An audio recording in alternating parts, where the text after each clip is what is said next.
এই পাঁচটা জিনিস, মাটি, জল, বায়ু, বায়ু, আকাশ, এগুলো কে বানিয়েছে? এগুলো কোন? হ্যাঁ কি না? তাহলে এগুলো প্রকৃতিতেই ছিল। যেমন আমরা যেখানে ঘর নির্মাণ করছি, ঘরটা আমরা বানাচ্ছি হয়তো নিশ্চয়ই, এই ঘরটা যে ভূমির উপরে বানানো হয়েছে, এই ভূমি বা এই মাটিটা কে বানিয়েছে? এটা আমরা বানাই, এটা প্রকৃতিতে ছিল, আগে থেকেই ছিল। আমরা কি বলছি যখন কোথাও আমরা জায়গা কিনে নিচ্ছি, তখন কি বলছি? জায়গাটা কার? আমার। কেন একটা দলিল করা হয়েছে, দলিল লেখা আছে এতটুকু থেকে এতটুকু জায়গা আমার। তাহলে যখন আমি জায়গাটা যেদিন কিনলাম সেদিন আমি বলছি জায়গাটা আমার, তাই তো? তাহলে এর আগের দিন পর্যন্ত জায়গাটা কার ছিল? হ্যাঁ, অন্য কোনো মানুষের ছিল, সেও তো মনে কিনেছে। তো সেই যখন কিনেছে তখন তার আগে কিন্তু জায়গাটা কার ছিল? অন্য কারণ। তো এরকম করে করে সব জায়গায় কারণ না কারণ, কেউ না কেউ কারণ থেকে নিয়েছে। আবার আমি যখন এখানে থাকবো না, তখন এই জায়গাটা কার হয়ে যাবে? আমার জায়গা প্রয়োজন মানবে তাদের হবে। আমি কি আর দাবি করতে পারবো মৃত্যু হয়ে গেলে এই জায়গাটা আমার? তাহলে আমি জায়গাটা পাওয়ার আগেই জায়গাটা অন্য কারোর ছিল, আবার আমি না থাকলে জায়গাটা অন্য কারোর হয়ে যাবে। তাহলে মাঝখানে থেকে কিছুকালের জন্য যে আমি বলছি জায়গাটা আমার, এটা কতটা যুক্তিসঙ্গত?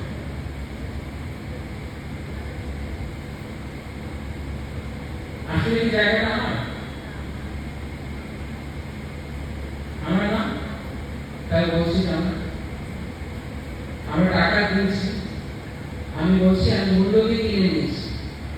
হ্যাঁ, আমি হয়তো মূল্য দিয়েছি কিছু কারো থাকার জন্য, কিন্তু আমি যখন থাকবো না তখন তো আমি নিজে বলতে পারবো না জায়গা। তাহলে জায়গাটা কিনে নিতে পারি না, জায়গাটা আমি কিছু কালের জন্য ব্যবহার করছি। তো সমগ্র পৃথিবীটা আমরা ব্যবহার করছি, কিন্তু আসলে পৃথিবীটা হচ্ছে যিনি পৃথিবীটাকে বানিয়েছেন তার। তো যে প্রশ্নটি আমি আগে করছিলাম, যে পৃথিবীটা কার, কে জগৎটা বানিয়েছে, আমরা কেউ জানি কেউ জানি না, তখন আমরা বললাম আমরা জানতে চাই। এখন আমার জায়গা আমি বানিয়েছি, আমার ঘরটা আমি বানিয়েছি, আরেকজনের ঘর তার বানিয়েছি। এই জগতে যে নির্মাণ করার যে উপাদান, সেই উপাদানগুলো আমরা বানাই, সেগুলো প্রকৃতিতে আগে থেকে ছিল। আর প্রকৃতিটা ভগবান, সে কথা ভগবান ভগবদ্গীতায় নিজেই বলেছে, মায়া ধর্ষের প্রকৃতি সুরতে সরসভাস। এই প্রকৃতিটা আমার প্রকৃতি, আমি যেমন ভাবে বলি তেমন ভাবে প্রকৃতিটা। এই প্রকৃতিটা কি কারো দ্বারা নিয়ন্ত্রিত হচ্ছে না নিয়ন্ত্রিত হচ্ছে না? এই প্রকৃতিটা, এই যে আবহাওয়া, পরিবেশ, জায়গা, এগুলো সব কিছু কেউ কি নিয়ন্ত্রণ করছে না করছে না? কারা কারা মনে করে এই দেশের কোনো নিয়ন্ত্রণ নেই? কে কে মনে করে এই দেশের নিয়ন্ত্রণ আছে? খুব ভালো। এখন মনে হয় ধীরে ধীরে আমার বাংলা ভাষা বোঝা যাচ্ছে। আমি আগে বলছিলাম আমি বাংলা বুঝতে পারছি না, আমি ঠিক বলতে পারছি। তো এই প্রকৃতিটাকে কেউ নিয়ন্ত্রণ করছে, করছে কিনা এখন কেউ বলতে পারেন আমি বিশ্বাস করি না প্রকৃতি। যদি কেউ করে তাহলে দেখি প্রকৃতি আসলে নিয়ন্ত্রণ করছে কিনা। আচ্ছা, এখন কটা আছে? কত বাজে?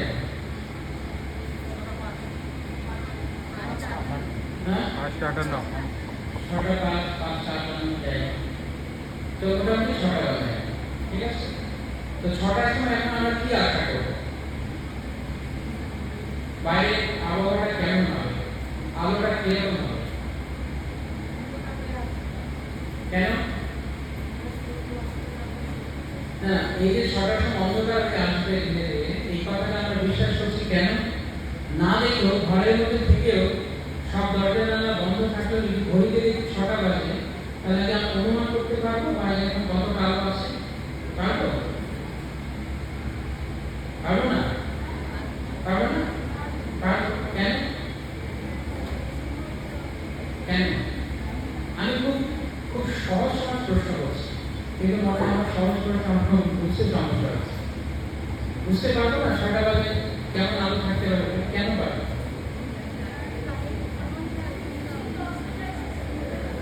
সহজ উত্তর হচ্ছে প্রতিদিন তো দেখছি, প্রতিদিন দেখে দেখে অভ্যাস হয়ে গেছে। 6টা বাজে মানে বাইরে এরকম আলো অন্ধকার হয়ে যাচ্ছে, আলোটা থাকছে, তাই না? কেউ যদি দুপুর 12টা বাজে ঘরের ভিতরে বসে দরজা না বন্ধ থাকে, সে বলতে পারবে বাইরে আলো আছে কি নেই? পারবে না? কি থাকবে দুপুর 12টায়? আলো থাকবে, যদি না মেঘলা দিন আসলে আলাদা করে, কিন্তু আলো তো থাকবে। কিন্তু রাত 12টায় কি বলবে লোক? আলো আসতে পারে না? নেই, নেই। কেন? রাত 12টা প্রতিদিন অভিজ্ঞতা আছে, নেই। আমরা জন্ম থেকে দেখে আসছি এরকম।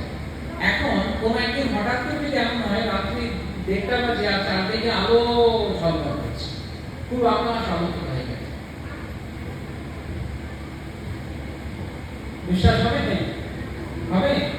কেন আমরা কি বলবো? যদি আমাকে এসে বলেও যে বাইরে যাবে গিয়ে দেখো কি আলো চারদিকে, আমরা কি বলবো? বলবো না? বলবো তো? কেন? কারণ কোনদিন হয়নি। তো প্রত্যেকদিন রাত্রিবেলা অন্ধকার থাকছে, দিনের বেলা আলো থাকছে, এই যে এটা আমরা জন্ম থেকে দেখে আসছি। আমার বাবা দাদারা ওইটি দেখেছেন এবং আমার পরের দাদারা তো ওইটি দেখে। কারণ প্রকৃতিটা নিয়ন্ত্রণ করছেন, কেউ তো নিয়ন্ত্রণ করছেন। যদি নিয়ন্ত্রণ না থাকতো তাহলে একদিন হঠাৎ করে রাত্রি 1টার সময় আলোকিত হয়ে যেত। যদি নিয়ন্ত্রণ না থাকতো একদিন দুপুর 12টার সময় 4-5টা অন্ধকার হয়ে যেত। তাহলে নিশ্চয়ই নিয়ন্ত্রণ করছে। যখন সবকিছু খুব নিয়ম মাফিক চলছে, যেখানে নিয়ম সেখানে নিয়ন্ত্রক আছে। বোঝা যাচ্ছে? যেমন আমরা তো দেখতে মনে হচ্ছে না, কেউ তো এটা আপনার থেকেই হচ্ছে, এটা আপনার থেকে হচ্ছে। কেন? কারণ এটা যে কেউ নিয়ন্ত্রণ করছে এটা দেখতে পাওয়া যাচ্ছে। তো কোনো কিছুর পেছনে যদি দেখতে পাওয়া না যায় কে নিয়ন্ত্রণ করছে, তার মানে কি তার নিয়ন্ত্রণ নেই? নিয়ন্ত্রণ নেই। আচ্ছা, এখন এই মাত্র আপনারা বলছেন 12টা বাজে। আচ্ছা, এখন আমার হাতে যে ঘড়ি আছে সেটা হচ্ছে 6টা 2 বাজে। এখন এই যে 6টা 2 বাজে ঘড়িটা কি কেউ নিয়ন্ত্রণ করছে না নিয়ন্ত্রণ করছে? করছে। সে করবে। সে কোথায় আছে? সে নিয়ন্ত্রণটা কোথায় আছে? ঘড়িটা আপনার আপনি চলছে না? চলছে না? ব্যাটারি আছে আমাদের, ব্যাটারি আছে। তো ভেতরে ব্যাটারিটা কি কেউ বসিয়েছে? না আপনার আপনি ঘড়ির ভিতরে ব্যাটারি বসে কেউ বসিয়েছে? তাহলে ঘড়ির যে নিয়ন্ত্রণ করছে সে হয়তো এখন ঘড়ির সঙ্গে সঙ্গে হাঁটছে না, ঘড়ির সঙ্গে সঙ্গে হয়তো সে চলছে না, কিন্তু যখন সে ঘড়িটা বানিয়েছিল তখন এটা ব্যবস্থা এমন করে দিয়েছে যে ঘড়িটা আপনার দিকে চলতে থাকে, ভেতরে ব্যাটারি থাকবে আপনার দিকে চলতে থাকে। তার মানে কি ঘড়িটা নিয়ন্ত্রণ করছে? না, আমাদের সবার ঘড়িতে এখন একটা একদম বাজছে, আমার ঘড়িতে 6টা, আপনার ঘড়িতে 8টা, আরেকটা ঘড়িতে তাহলে 12টা 10টা, এটা হচ্ছে কি?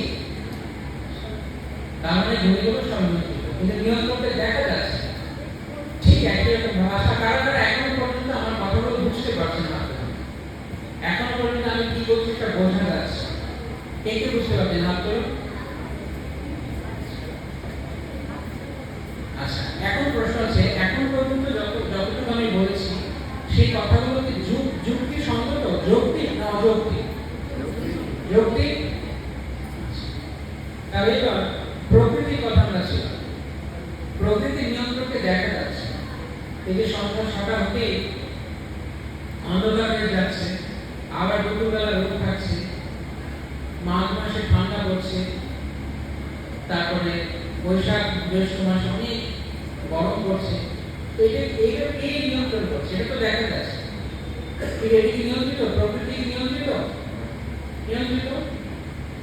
এই যে ঘড়ির উদাহরণ আমরা দিলাম, সেখানে আমরা কি দেখলাম? ঘড়ির সঙ্গে সঙ্গে কোনো নিয়ন্ত্রণ ঘুরছে না, কিন্তু ঘড়িটাকে কেউ নিয়ন্ত্রণ করছে। তাহলে এই প্রকৃতির সঙ্গে সঙ্গে কেউ কাউকে দেখা যাচ্ছে, এই প্রকৃতিটাকে নিয়ন্ত্রিত না অনিয়ন্ত্রিত? নিয়ন্ত্রিত না অনিয়ন্ত্রিত? নিয়ন্ত্রিত। তাহলে সেই নিয়ন্ত্রণকে দেখা না গেলেও তিনি ঠিক নিয়ন্ত্রণ করছে। নয়তো আমরা জন্মের পর থেকে কখন দেখেছি মাঘ মাসে একদম গনগনে রোদ গরম, টিকতে পারছি না গরমে? দেখছি আমরা কখনো কেউ জন্ম থেকে আজ পর্যন্ত দেখেছি? বা কখন আমরা দেখেছি চৈত্র বৈশাখ মাসে ঠান্ডা আমরা কম্বল গায়ে দিয়ে ঘুমোতে হচ্ছে? দেখেছি কখনো? কেন না? আবার কখন আমরা বর্ষাকালকে দেখেছি চারদিকে বসন্তের হাওয়া কি সুন্দর সুন্দর আবহাওয়া পরিবেশ আমরা দেখছি কি? হ্যাঁ কি না? তার মানে প্রকৃতিটা নিয়ন্ত্রণে আছে না নিয়ন্ত্রণে নেই? তাহলে প্রকৃতিটাকে যে নিয়ন্ত্রণ করছে, আমি কি প্রকৃতির ভেতরে না প্রকৃতির বাইরে? প্রকৃতির ভেতরে। কারা কারা ভাবছেন আমি এই প্রকৃতির ভেতরে? তো যদি প্রকৃতিটা নিয়ন্ত্রিত হয় তাহলে আমি নিয়ন্ত্রিত না অনিয়ন্ত্রিত? হ্যাঁ, নিয়ন্ত্রিত। কারণ আমি প্রকৃতির ভেতরে, প্রকৃতিটাকে যে নিয়ন্ত্রণ করছে আমি নিয়ন্ত্রিত। আচ্ছা, এখন তর্কের খাতিরে যদি কেউ বলে যে আমি নিয়ন্ত্রিত নই, তাই তো? তাহলে আপনার ছোটবেলার ছবি আছে, কার কার বাড়িতে ছোটবেলার ছবি আছে? কাদের কাদের ঘরে ছোটবেলার ছবি আছে? আপনাদের নেই? আচ্ছা, তখন হয়তো ক্যামেরা ছিল না। তো যাদের যাদের ঘরে ছোটবেলার ছবি আছে, ছবিটা হাতে নিয়ে আয়নার সামনে দাঁড়িয়ে আমার চেহারা আর ছবি দুটো একসঙ্গে করে দেখলে কি দেখবো? আমি আর ছবির ব্যক্তি এক আছি কি নেই? আমার চেহারা ছবি চেহারা ব্যক্তি এক না। তাহলে আমাকে কি কেউ নিয়ন্ত্রণ করছে? হ্যাঁ, আমি যদি চাই, আমি যদি দেখছি যখন আমার ছোটবেলার ছবি বা আমার যখন 15-16 বছর বয়স তখনকার একটা ছবি কত সুন্দর ছিলাম, কিন্তু এখন আমাকে দেখতে কেমন একটা হয়ে গেছে। আমি কি ওই রকম চেহারাটা চাই না? ওই সুন্দর চেহারাটা কে না ধরে রাখতে চায়? সবাই সুন্দর চেহারা ধরে রাখতে চায় তো? চাই কি না? আওয়াজটা কম কেন? হ্যাঁ কি না? আমরা যদি ওই চেহারাটা ধরে রাখতে চাই কিন্তু এখন ধরে রাখতে পারিনি, তাহলে আমি নিয়ন্ত্রিত না অনিয়ন্ত্রিত? কেউ আমাকে নিয়ন্ত্রণ করছে, কেউ আমাকে বয়সের দিকে ঠেলে দিচ্ছে। তাহলে আমি যে বলছি আমি নিয়ন্ত্রিত নই, যদি কেউ আমি বলি তর্কের খাতিরে যদি আমরা বলি আমি নিয়ন্ত্রণের মধ্যে নই, এই কথাটা কি বুদ্ধিমানের কথা না মূর্খের কথা? মূর্খের কথা। তাহলে আমরা কি বুদ্ধিমান না মূর্খ? হ্যাঁ, এখন আমার সামনে কমে গেছে। আমরা বুদ্ধিমান না আমরা মূর্খ? হ্যাঁ, আচ্ছা, কারা কারা মনে করেন আমরা বুদ্ধিমান না? কারা কারা মনে করেন আমরা মূর্খ না? কেন? কারণ যা ঘটছে আমরা তা দেখতে পাচ্ছি, আমরা তা দেখছি কিন্তু আমরা তা মানছি। তো দেখার পরেও যদি আমরা তা না মানি, এটা মূর্খ। যেমন একটি ছেলে জানুয়ারি মাসে জানে বা বছরের শুরুতে জানে যে আমার বছর শেষে ফাইনাল এক্সাম আছে, তারপর সে পড়াশোনা করছে, তাহলে সে বুদ্ধিমান না মূর্খ? পরীক্ষা আছে তো নিশ্চিত, পরীক্ষায় পাস করতে হবে, পরে ক্লাস উঠতে হবে নিশ্চিত, এটা সে করছে না, তাহলে সে মূর্খ না বুদ্ধিমান? তা আমরা দেখতে পাচ্ছি যে আমরা কারো দ্বারা নিয়ন্ত্রিত হচ্ছি, তারপর আমরা সেই নিয়ন্ত্রণকে অনেক সময় স্বীকার করতে চাইছি। আমরা মনে করছি না সবকিছু আমার ইচ্ছা মতো করবে, আমি যা চাইবো তাই করতে পারি। আমরা যা চাই তা সবসময় করতে পারি কি? এই যে আমি আসার সময় কয়েকটা দৃশ্য দেখলাম, আপনাদের সঙ্গে শেয়ার করলাম, বললাম এই বিষয়গুলো কি কেউ ইচ্ছা করে? কারো কেউ ইচ্ছা হয় এত কষ্টের জীবনযাপন করতে? কিন্তু আমরা কি বাধ্য না? বাধ্য। তাহলে বাধ্য কেন আমরা? কারণ আমরা নিয়ন্ত্রিত। তো সেই কারণে কৃষ্ণ এই কথা বলছেন যে এই জগৎটা দুঃখময়, জগৎটা আমি বানিয়েছি, জগৎটা কৃষ্ণ বানিয়েছি। আপনার ঘরে যদি কিছু আপনি নিজের হাতে বানিয়ে থাকেন, যেমন অনেক সময় মাতাজিরা যখন কিছু রান্না করছেন, কোনো বিশেষ একটা পদ, একটা আইটেম, তখন কারোর সাথে পেয়ে খুব ভালো লাগে, তখন জিজ্ঞেস করছে এটা কিভাবে বানিয়েছেন? তখন এই যার কাছে জিজ্ঞেস করে হবে না, যিনি বানিয়েছেন তাকে জিজ্ঞেস করতে হবে।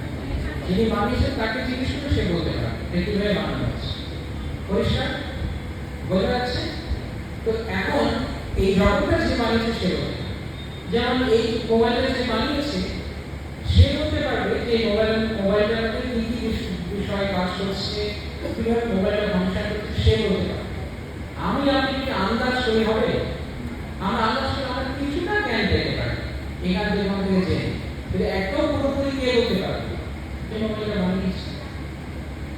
যেমন এই গোডাউনটা জারি হোক না কেন, যদি আমি গোডাউনের নারীরা একটু জিজ্ঞেস করি কতগুলো জায়গা আছে, কি কি আছে, এটাকে আমি আন্দাজ করতে পারবো না? যার টাকা জিজ্ঞেস করতে হবে। হ্যাঁ, যার টাকা জিজ্ঞেস করতে হবে। তো তাহলে এই জগৎটা যে বানিয়েছেন তার কাছ থেকে শুনতে হবে জগৎটা কি হলো, নাকি আমি আপনি আন্দাজ করলে হবে?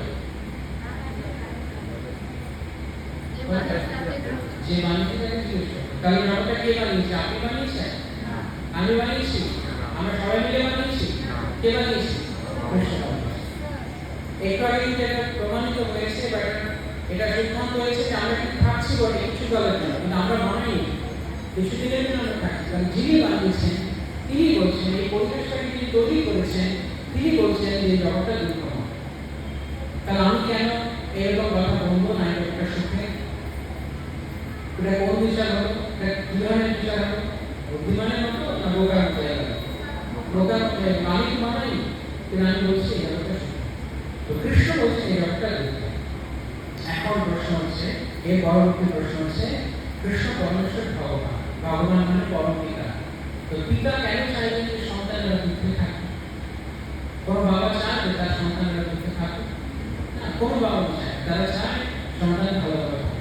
তাহলে যিনি পরম পিতা, যিনি সবাইকে তৈরি করেছেন, তিনি কেন চাইবেন যে আমরা দুঃখে থাকি? কিন্তু কখনো কখনো বাবাকেও একটু বড় হতে হয়। কখন? যখন ছেলেটা দুষ্টু হয়, কথা শুনতে চায়, যখন পড়াশোনা করতে চায় না, তখন বাবা মা একটু পড়া হয়ে যায়, তখন একটা টিউটর এনে দেয়, একটা শিক্ষক এনে দেয়, দিয়ে হাতে একটা লাঠি তুলে দিয়ে কি বলে? এখনকার কিন্তু লাঠি তোলা বাবা মাকে, তাই লাঠি তোলা যায়, কিন্তু আগে লাঠি দিয়ে মারতো। কারা মাঠ খেয়েছেন স্কুলে টিচারের কাছে? খুব ভালো, মার খাওয়া ভালো, শিক্ষকের কাছে মার দিলে ভালো হয়। বেদ তুলে দিলে জানত করে চলেছেন, যখন বেদ তুলে দেবে তখন আর মানুষ হবে। ইংরেজিতে একটা কথা আছে, to spare the rod to spoil the child, অর্থাৎ যখন শাসন নেই তখন নষ্ট হবে। যাই হোক, এখন কথা হচ্ছে যখন বাবা মা দেখে যে শাসন করা দরকার, তখন একটা লাঠি তুলে দেয় না, কিন্তু সেটা কি বাবা মার নিষ্ঠুরতা? সে কি চায়? আমার সন্তানটার কথা শোনে, তাকে সঠিক কথা শোনে। তো ঠিক সেরকম ভাবে আমাদের সংশোধন করবার জন্য পরম পিতা কখনো কখনো আমাদেরকে এমন পরিবেশে রাখেন যাতে আমরা বুঝি যে আমরা তাকে তার কথা কেন শুনছি। যেমন আমাদের এখানে সব জায়গায় রয়েছে, এখানে নিশ্চয়ই আছে, জেলখানা আছে। তো জেলখানা, তো জেলখানার উদ্দেশ্য কি? অযথা লোককে নিয়ে উৎপীড়ন দেওয়া, জেলে ভরে দেওয়া, কোনো কারণ ছাড়াই লোককে কষ্ট দেওয়ার জন্য জেলখানা মানে না। কেন? সংশোধন করা। সবাই জেলখানা যায় না, যারা কিছু দোষ ত্রুটি করে তাদের জেলখানায় পাঠানো হয়, সংশোধন হয়ে আসে। তো জেলখানাটি দেখতে নিষ্ঠুরতা লাগে, কিন্তু জেলখানা নিষ্ঠুর না। যদি জেলখানা না থাকতো, যদি বিচার ব্যবস্থা না থাকতো, যদি আইনের শাসন না থাকতো, তাহলে চারিদিকে কি বাড়তো? অপরাধ বাড়তো, অন্যায় বাড়তো, আমরা সমাজে বাস করতে পারতাম। তাই জন্য একটা বিচার ব্যবস্থা আছে, জেলখানা আছে, শাস্তির ব্যবস্থা আছে। তো ঠিক সেরকম ভাবে ভগবানের সমগ্র সৃষ্টিতে একটা জেলখানা আছে। এই যে সৃষ্টিটা, এই জগৎটা একটা জেলখানা। এই জেলখানাতে আমরা যারা অপরাধ করি, আমাদের এখানে পাঠানো হচ্ছে। আমরা আমাদের অপরাধটা কি? যখন সন্তান বাবা মাকে ভুলে যায়, তার কথা শোনে না, তখন তাকে মার দেওয়া হয়, শাস্তি দেওয়া হয়। তেমনি আমরা কৃষ্ণকে ভুলে গেছি, সেই জন্য আমরা এখানে একটু দুঃখ করছি। কিন্তু এখন এভাবে একটা সমস্যা হচ্ছে যে কখনো কখনো দেখা যায় যে সন্তানের যে ভুলে গেছে বাবাকে, সেটিও সে ভুলে গেছে, যেন ভুলে গেছে। সে যে ভুলে গেছে, এইটিও সে ভুলে গেছে। বন্ধু বান্ধবদের সঙ্গে খেলতে খেলতে এমন অবস্থা হয়, খেলেই যাচ্ছে। যেমন বাইরে ছেড়ে খেলাধুলা করছে মাঠে, আর 10-15 মিনিট হয়ে খেলবে, তাকে বেশি হয়ে গেল, অন্ধকার হয়ে গেল, বাবা মা খুঁজতে বেরোবে, কোথায় গেল ছেলেটা? একটা ঘরে কিলোমিটার, তখন কি করবে? এসে জোর করে নিয়ে যাবে, না যাবো না, কেন? খেলা আমি জানতে পারছি। যখন আমরা অতিরিক্ত খেলায় মজবুর হয়ে যাই, ঘরে ফেরার নাম করি না, তখন আমাদেরকে জোর করে নিয়ে যাওয়া দরকার। তো এই যে আমরা এই জগতে এসে কৃষ্ণকে ভুলে আছি, তার কারণ কি? এরকম কিছু খেলার সাথে যোগাযোগ করেছি। এখন এই খেলার সাথে যারা আমাদের অনিত্য সাথী। কৃষ্ণ আমাদের নিত্য সঙ্গী। কৃষ্ণ চিরকাল আমাদের সঙ্গে থাকছে, আমাদের ভিতরে কৃষ্ণ পরমাত্মাকে বিরাজমান আছে। এটা বিশ্বাস হয়? এটা বিশ্বাস করে কারা জানেন যে কৃষ্ণ আছে আমার হৃদয়ে? এখন আমার যদি মৃত্যু হয়, যখন আমার মৃত্যু হবে তখন আমি আরেকটা দেহ পাবো তো? হ্যাঁ? তো যখন আরেকটা দেহ পাবো তখন সেই কৃষ্ণ থাকবে? থাকবে? হ্যাঁ? আবার আমার যখন আগে একটা জন্ম ছিল, কৃষ্ণ ছিলেন আত্মা হিসেবে, পরমাত্মা হিসেবে ছিলেন। তো এইভাবে প্রত্যেকটা জন্মে জন্মে আমাদের নামে কৃষ্ণ থাকছে। কিন্তু আমি যখন আমার এই জন্মে যারা আমার পিতা মাতা বন্ধু বান্ধব আত্মীয় স্বজন যারা আছে পরিজন, তারা কি আরেকটা দেহে গেলে তারা তো দেহে আসবে, আমার সামনে আসবে? হ্যাঁ কি না? তাহলে নিত্য কে হলো, কৃষ্ণ না বাকিরা? তাহলে কৃষ্ণ নিত্য আমাদের, কৃষ্ণ আমাদের নিত্য বন্ধু, নিত্য পিতা, নিত্য সখা, নিত্য শুভকামী। যখন আমরা এই কথাটা ভুলে যাই তখন ভগবান কৃষ্ণ এটিকে মনে করিয়ে দেওয়ার জন্য আমরা এই জগৎটাকে এরকম ব্যবস্থা করে যাতে আমরা শাস্তি পাই, দুঃখ পাই। যেহেতু আমরা যেমন রাজার ছেলেকে হারিয়ে গেছে, হারিয়ে ঠিক জানি কোনোভাবে রাজার থেকে বিচ্ছিন্ন হয়ে গেছে, রাজার সাথে অভিমান করেছে আমি তোমার সাথে থাকবো না, আমি একা একা রাজাগিরি করবো, রাজা হবে। তো রাজা বলছে বাবা এটা তো হয় না, আমি রাজা, তুমি রাজকুমার, তুমি আমার সঙ্গে থাকো, তুমি আমার মতো ঐশ্বর্য করতে, তুই রাজা কেন হতে চাই, এখন তোমার রাজার সময় নেই। তো সেই জন্য আমি এই জনতায় থাকবো। এখন রাজা যদি বাইরে চলে যায়, গিয়ে যদি একা একা ঘুরতে চায়, নিজেকে চালাতে চায়, তার জীবনটা রাজপ্রাসাদে যতটা আরামের ছিল, আনন্দের ছিল, বাইরে সেটা ওইরকম থাকবে, তাহলে কঠিন হবে। কঠিন হবে, কঠিন হবে তো। আমরা ভগবানের, আমরা যখন ভগবানের সঙ্গে থাকতে না শিখে এখানে এসে আমরা আনন্দ মত হতে চাইছি, তখন আমরা দুঃখ হতে চাইছি। তো এই সূত্রে খুব সুন্দর একটা ঘটনা আমাদের শাস্ত্রে বর্ণনা রয়েছে শ্রীমদ্ ভাগবতে। কি একবার গজেন্দ্র নাম করে একটা হাতি ছিল। তো গজেন্দ্র আগের জন্য ছিল একজন মহারাজ, একজন রাজা ছিল। কোনোভাবে কিছু অপরাধের কারণে তিনি অভিশপ্ত হয়েছেন, তিনি হাতি হয়ে গেছেন। কিন্তু যখন তিনি আগের জন্য রাজা ছিলেন তখন তিনি ভগবানের ভক্ত ছিলেন। কিন্তু ভক্ত হলে তখন ভক্তরা কিছু ভুল করে গেলেন। তো কোনো ভুল ক্রমে একটা কিছু ভুল বশত তিনি পরে অভিশাপে পরের জন্য হাতি হয়ে গেছে। এখন গজেন্দ্র হাতি হয়েছে, হাতির সঙ্গে হাতের স্ত্রী হাতিনী, হস্তিনী, আরো ছেলে সবাই আছে, আত্মীয় পরিজন আছে, হাতি জন্মে আছে। তো একদিন সরোবরে হাতি তার গজেন্দ্র হাতি তার পরিবার পরিজনে খেলা করতে গেছে, মানে জল ক্রীড়া করছে, আনন্দ করছে। তো সেই সময় হঠাৎ করে জলে আনন্দ করছে, তো জলের মানে কি বলা যায়, জলে আন্দোলন সৃষ্টি হচ্ছে, জলের মধ্যে জলটা বিক্ষিপ্ত হচ্ছে। এতে করে জলে থাকা হাতি, জলে থাকা একটা কুমির, সে তো মানে বেড়ে গেছে যে আমার ওই জলে গিয়ে এরকম উৎপাদ করছে। তো কুমিরটা বেড়ে গেছে, এটা বাস্তব ঘটনা, শ্রীমদ্ ভাগবতের সত্যি কাহিনী বলা হয়েছে। তো কুমিরটা বেড়ে গেছে, এসে দেখছে হাতিটা ওখানে তার আত্মীয় পরিজনে আনন্দ করছে।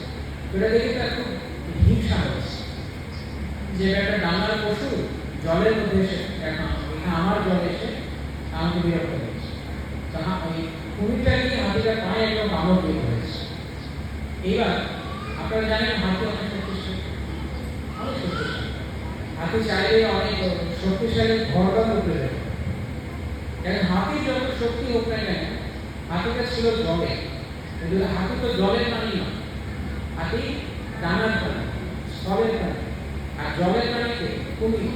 তো কুমির তার নিজের পরিবেশে ছিল, তাই কুমিরের যুদ্ধ করতে, হাতির সঙ্গে পায়ে কামড় দিয়ে যুদ্ধ করতে কষ্ট হয়, কিন্তু হাতিটার কষ্ট হচ্ছে, কারণ এতক্ষণ ধরে জলে আছে না, জলের মধ্যে সে অস্বস্তি অনুভব করেছে। তো এদিকে কুমিরের পায়ে কামড় দিয়ে আসে, কুমিরের রক্ত করতে করতে করতে করতে করতে করতে কুমিরটা আস্তে আস্তে দুর্বল হয়ে যাচ্ছে। প্রথম দিকে পাটা ছাড়ানোর চেষ্টা করছে, কিন্তু পরে আর পাচ্ছে। এক পর্যায়ে রক্ত করতে করতে দুর্বল হয়ে গেছে, তখন নিস্তেজ হয়ে গেছে। আর সে অবস্থায় সাহায্য চাইছে তার পরিবার পরিজনের কাছে, তার স্ত্রী পুত্র বা অন্য যারা এসে বলতো, এক এক এক করে সবাই সেখান থেকে চলে গেছে। তারা সাহায্য করতে চেষ্টা করেছে, প্রথমে দেখছে না সম্ভব, শেষে আর কতক্ষণ অপেক্ষা করে ওরাও চলে গেছে। একজন একজন একজন একজন করে যেতে যেতে পুরো সড়কটা খালি হয়ে গেছে। এখন ওই গজেন্দ্র, ওই হাতি একা সংগ্রাম করে চলেছে, তো আর পেরে উঠছে। তো শেষ পর্যন্ত যখন আর কোনোভাবেই নিজের ভালো নিজে করে উঠতে পারছে না, নিজেকে নিজে বাঁচাতে পারছে না, তখন হঠাৎ তার স্মৃতি জাগ্রত হয়েছে যে আমি তো ভগবান কৃষ্ণের ভক্ত ছিলাম, কত সৌভাগ্যবশ তার সেই স্মৃতি জাগ্রত হয়েছে। সঙ্গে সঙ্গে তিনি ভাবছেন যে এখন এই মুহূর্তে আমাকে রক্ষা করার কেউ নেই, একমাত্র যদি ভগবান আমাকে রক্ষা করে। তখন একটা সরোবরে একটা পদ্মফুল সুর দিয়ে তুলে সে পদ্মফুলটি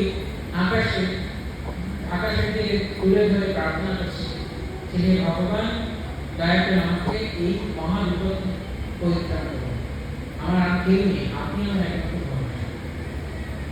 তৎক্ষণাৎ ভগবান বিষ্ণু গরুর উপরে চড়ে গরু বাহন হয়ে তিনি আসলেন, এসে একটা সুদর্শন চক্র, তার হাতে সুদর্শন চক্র দিয়ে সেই কুমিরটাকে গলা কেটে দিলেন। সে কুমির হাতিকে কুমিরের থেকে রক্ষা। তো সেখানে গজেন্দ্র প্রার্থনা করেছেন যে ভগবান, দয়া করে আমাকে এই হাতি দেহ থেকে, এই কুমিরের হাত থেকে নয়, দয়া করে আমাকে হাতি দেহ থেকে উদ্ধার করে, দয়া করে আমাকে জড়জগতের বন্ধন থেকে উদ্ধার করে। আমি এই সাময়িক বিপদ থেকে রক্ষা পেতে চাই। এই ঠান্ডা, গরম, রাস্তা ভাঙা, বার্ধক্য, রোগ, এসব থেকে মুক্ত হতে চাই। আমি একদম এই জড়দেহের বন্ধন থেকে মুক্ত হতে চাই। তো এই প্রসঙ্গে কবি সুরদাস একটি খুব সুন্দর ভজন লিখেছে, কবিতা লিখেছে। তো সেখানে বলা আছে, চাঁদ প্রহর যুদ্ধ ভাই লেগেও মজুদ ভাবে। 4 প্রহর ধরে যুদ্ধ হয়েছে।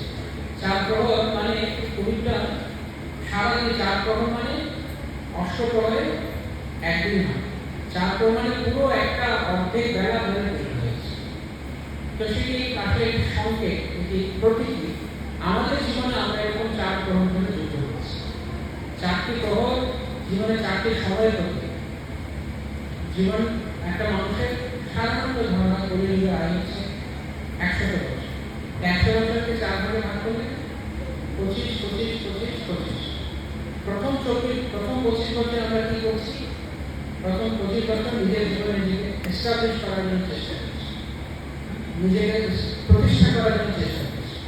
তারপরে 25 বছর প্রতিষ্ঠিত হয়ে গেছে, এবার সংগ্রাম করছি অর্থ উপার্জন করার জন্য, বাড়ি ঘর তৈরি করার জন্য, আনন্দ আয়েসে দিন কাটানোর জন্য। তারপরে 25 বছর অবসরের জীবন, আর শেষ 25 বছর মৃত্যুর প্রহর। তো এই পুরো 25 করে সম্পূর্ণ 100টা বছর আমরা চেষ্টা করে চলেছি কিভাবে দুঃখকে দূরে সরাবো, সুখী হবো। প্রত্যেক মুহূর্তে আমরা তাই করছি। ছোট ছোট বাচ্চারা তারা বল খেলা নিয়ে আনন্দ করতে চাইছে, যখন আরেকটু বড় হচ্ছে তখন স্কুলে গিয়ে ক্লাস টপার হয়ে আনন্দ করার চেষ্টা করছে, যখন আরেকটু বড় হচ্ছে তখন ভালো একটা চাকরি নিয়ে সুখী হওয়ার চেষ্টা করছে, যখন চাকরি হয়ে গেছে তখন চাকরিতে প্রমোশন নিয়ে আরো বেশি ইনকাম করার চেষ্টা করে সুখী হওয়ার চেষ্টা করছে। যখন জীবন প্রদীপ নিভে আসছে, অবসরের সময় হয়েছে, তখন পেনশনের টাকা নিয়ে সুখী হওয়ার চেষ্টা করছে, অথবা কোনো একটা সুন্দর ঘর বা ভিলা বানিয়েছে সেখানে আনন্দ থাকার চেষ্টা করছে। আবার যখন আরো বয়স হয়ে গেছে তখন রোজ দিয়ে ডাক্তারের কাছে হাজিরা দিতে সুখী হওয়ার চেষ্টা করছে। বোঝা যাচ্ছে কি বলছি? ডাক্তারের কাছে হাজিরা মানে আর শরীরে আর বিভিন্ন নাট বল্টুকু আলাদা হয়ে গেছে, এখন শরীরে ঠিক নেই, ভেঙে গেছে শরীর। তখন সেই ভেঙে যাওয়া শরীরটাকে জোড়া দেওয়ার জন্য রোজ দিন ডাক্তারকে ফোন করছি, হাজার হাজার টাকা ওষুধ খেয়ে নিজেকে বাঁচিয়ে রাখার চেষ্টা করছি। এই যে জীবন সংগ্রাম আমরা করে চলেছি, এর মধ্যে আমাদের একবারও কি প্রশ্ন হয় যে আমি কেন এত দুঃখ পাচ্ছি, আমি কেন এত দুঃখ পাচ্ছি, আমার কি সুখী হওয়ার, আমি কি আনন্দে থাকার কোনো অধিকার নেই? এই প্রশ্নটা আমরা করছি কেন? এটা বললাম, আমরা গান শোনা হয়ে গেছে, আমাদের গান হয়ে গেছে। এই দুঃখে থাকতে থাকতেই আমরা মেনে নিচ্ছি যে জীবনটা এরকমই থাকবে। কিন্তু আসলে শাস্ত্রে বলা হচ্ছে জীবনটা এরকম থাকবে না।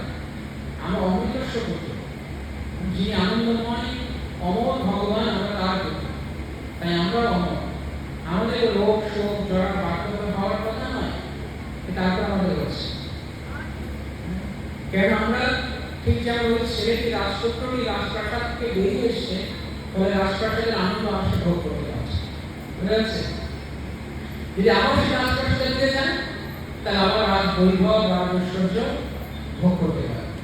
তো আমরা রাজপ্রাসাদ থেকে বেরিয়ে এসেছি, আমরাও ভগবানের আশ্রয় থেকে বেরিয়ে এসেছি, তাই আমাদের জীবন সম্মান, অটল জীবন সম্মান। যদি আমরা কারোর আশ্রয় থাকি, যিনি আমাদের আশ্রয় দিতে পারেন, যার ক্ষমতা আছে, তাহলে আমাদের জীবন সংগ্রাম এত কঠিন হওয়ার কথা ছিল।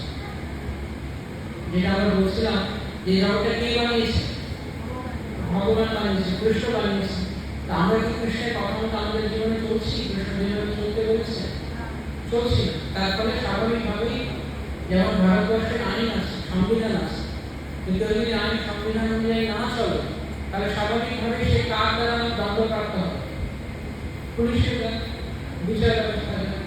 তো যখন এই পুলিশ বা বিচার ব্যবস্থা হচ্ছে প্রকৃতির মতো, প্রকৃতি হচ্ছে পুলিশের মতো, যখন আমরা ভগবানের কথা শুনি না, সঙ্গে সঙ্গে যেমন ক্রাইম করলে, অপরাধ করলে পুলিশের ডান্ডা করে, ঠিক তেমনি যখন আমরা কথা শুনি না, তখন প্রকৃতি ডান্ডা করে। এমনি গরমের দিনে প্রচন্ড গরম, ঠান্ডার দিনে খুব ঠান্ডা, বর্ষাকালে বৃষ্টি যেন থামছেই না, জীবনটা জর্জরিত হয়ে গেছে। তার উপরে যদি একদিন সব ঠিক করে নিয়েছি, সব করোনা ব্যবস্থা করে নিয়েছি, এবার সব আটো হয়ে বসেছি, এবার ভোগ করবো, তখন হঠাৎ করে একদিন পাঁচটায় ব্যথা করছে, এইটা ব্যথা করছে, ডাক্তারের কাছে গেলাম, ডাক্তার আমাকে টেস্ট করে বললো যে আপনার তো কিডনি খারাপ হয়ে গেছে, বা কিছু একটা হয়েছে, হার্টের অসুবিধা আছে, আর সব আরেক সমস্যা, কিংবা ক্যান্সার হয়ে গেছে। কতভাবে আমরা দুঃখ পাচ্ছি।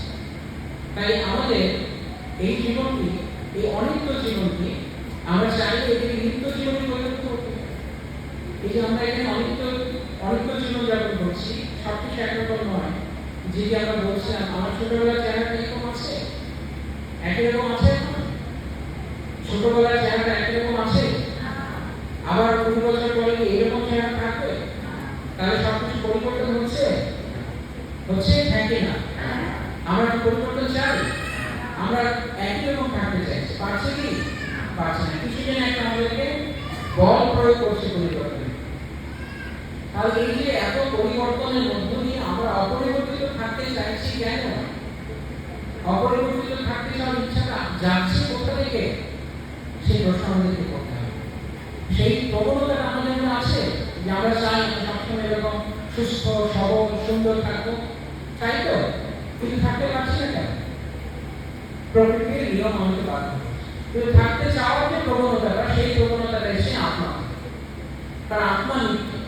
ভাগবতিকায় বলা হচ্ছে আত্মার কোনো পরিবর্তন নেই, দেহটার পরিবর্তন হয়ে গেছে, আত্মাটার পরিবর্তন।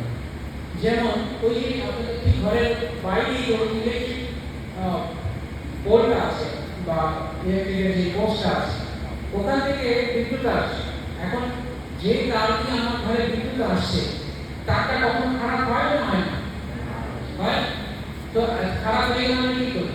সেটা বলতে দিই। তাহলে বিদ্যুতের তারটা নিত্য না অনিত্য? অনিত্য না অনিত্য? তারটা অনিত্য, কিন্তু বিদ্যুৎ প্রবাহটা নিত্য না অনিত্য? বিদ্যুৎ প্রবাহটা সবসময় আছে। তো আমাদের জীবনটাকে যেই ফোর্স, যে লিভিং ফোর্স বা যে জীবন্ত শক্তি আমাদের জীবনটাকে আমাদেরকে সচল করে রেখেছে, সেটি নিত্য। কিন্তু আমাদের দেহটা নিত্য না, তাই দেহটার পরিবর্তন হচ্ছে। দেহটির পরিবর্তন হয়ে যাচ্ছে, কিন্তু ভেতরে দেহী বলে যিনি রয়েছেন, দেহের ভেতরে যিনি বাস করছেন, তার পরিবর্তন হচ্ছে। তো আমরা যতক্ষণ না পর্যন্ত সেই দেহী, অর্থাৎ দেহের ভেতরে যে আছেন, তার যদি আমরা ধ্যান না দেবো, ততক্ষণ পর্যন্ত আমরা আমাদেরকে নিত্য কিভাবে থাকা যায়, একই রকম কিভাবে থাকা যায়, সেটা প্রয়োগ করি। এই শিক্ষাটি ভগবান কৃষ্ণ ভগবদ্গীতার মাধ্যমে আমাদেরকে দিচ্ছে। আর সারা বিশ্ব জুড়ে ভক্তরা চেষ্টা করছেন এই শিক্ষাটি সবার কাছে বলতে, যে আপনারা দয়া করে আপনাদের এই দেহটাকে শুধু দেখবেন না। হ্যাঁ, দেহটার দরকার আছে, দেহটাকে সুস্থ সবল রাখার জন্য যতটুকু যত্ন নেওয়া দরকার ততটুকু, কিন্তু তার চেয়ে বেশি শুধু কেবল দেহ কেন্দ্রিক যদি আমরা হয়ে পড়ি, তাহলে দেহের ভেতরে আত্মা রয়েছে, যার জন্য আমরা সচল। যদি আমরা সেদিকে খেয়াল না দিই, তাহলে দেহের দিকে আমরা যতই খেয়াল দিই না কেন, দেহটাকে আমরা ধরে রাখতে পারছি না।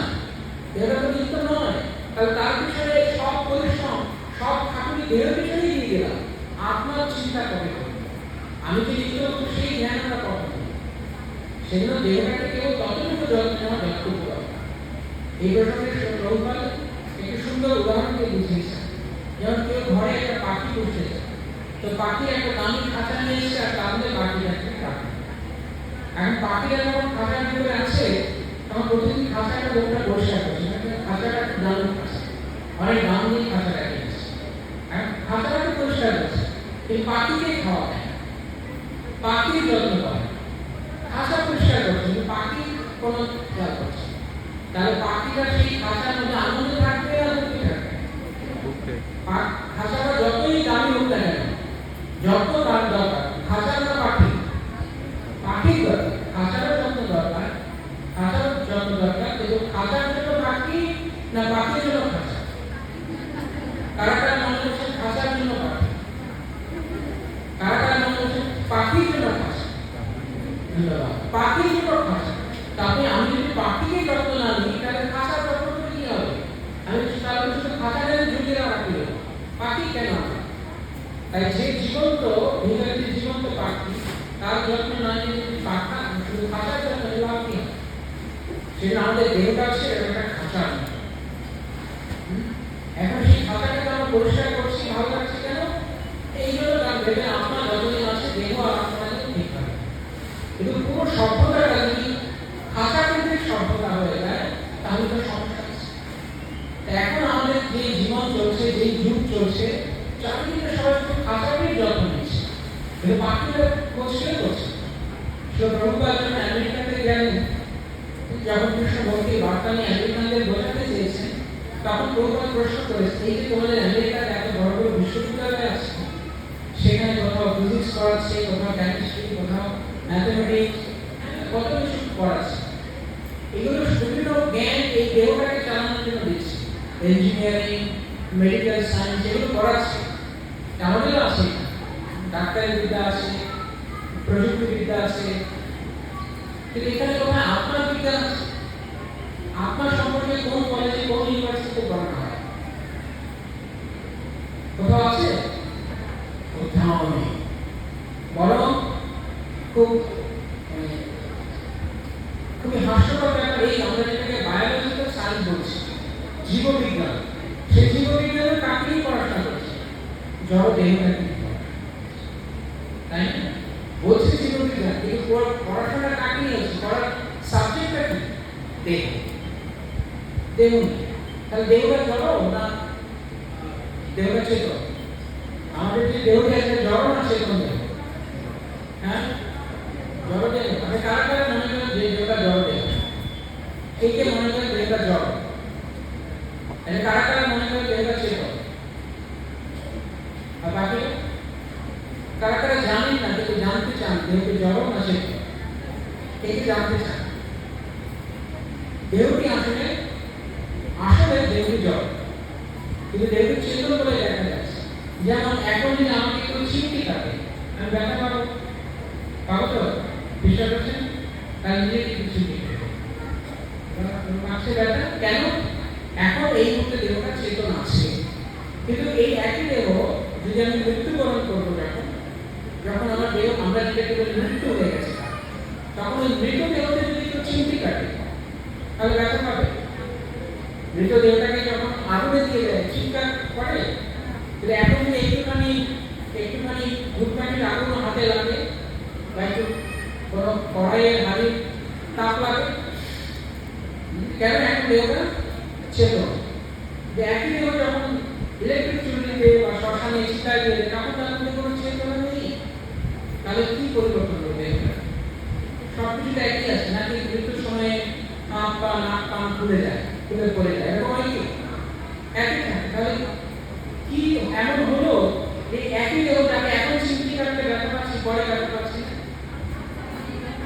তার মধ্যে থেকে কিছু একটা বেরিয়ে গেছে, তাই না? যখন কেউ মারা যায় তখন আমরা কি বলি? তখন আমরা কি বলি? তুমি দেহ ত্যাগ করেছে, বলি না যে গুরুটা নেই, দেহ ত্যাগ করেছে। তাহলে কি দেহ ত্যাগ করেছে, দেহটাকে ত্যাগ করেছে, তাহলে কে দেহটাকে ত্যাগ করবে? এই প্রশ্নের উত্তর আমরা ঠিক দিয়ে দিয়েছি বলতে, কিন্তু যখন ব্যক্তিগত জীবনে করেও আপনাকে নিয়ে চিন্তা, তখন আমরা অনেকেই করছি। আচ্ছা, যা খুবই ভালো।